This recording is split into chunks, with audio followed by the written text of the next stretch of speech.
இன்றைய தியான வசனம் ஆதியாகமம் 20ஆம் அதிகாரம் 6ஆம் வசனம். அப்பொழுது தேவன், உத்தம இருதயத்தோடு நீ இதை செய்தாய் என்று நான் அறிந்திருக்கிறேன். நீ எனக்கு விரோதமாக பாவம் செய்யாதபடிக்கு உன்னை தடுத்தேன்.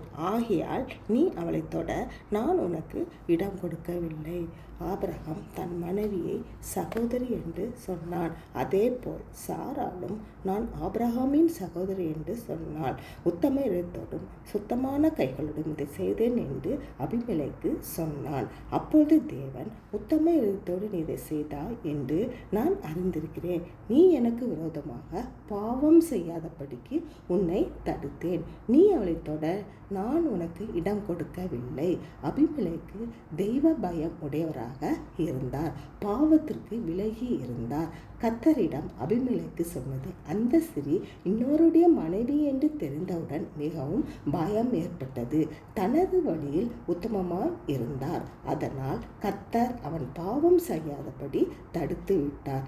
நாமும் உண்மையும் உத்தமமாய் வாழும்போது கர்த்தர் எந்த பாவத்தில் ஈடுபடாதபடி நம்மை பாதுகாப்பார். கர்த்தருக்கு பிரியமில்லாத காரியத்தை செய்யாதபடி கர்த்தர் நம்மை தடுத்து விடுவார். அபிமெலேக்கை பாதுகாத்த தேவன் நம்மை எந்த பாவத்தில் சிக்கிக்கொள்ளாதபடி காப்பார். உத்தமனுக்கு கர்த்தர் துணையாக இருப்பார். ஜெபம். எங்களை நேசிக்கிற பரமபிதாவே, நாங்கள் உத்தம இருதயத்தோடு எல்லா இடத்திலும் வாழ வேண்டும். அப்பொழுது உத்தம இருதயத்தோடு உம்மை தேடுகிறவர்களுக்கு நல்ல பலனை கொடுக்கும்படி கர்த்தருடைய கண் சுட்டி தெரிந்து கொண்டிருப்பதற்காக சோத்திரம்.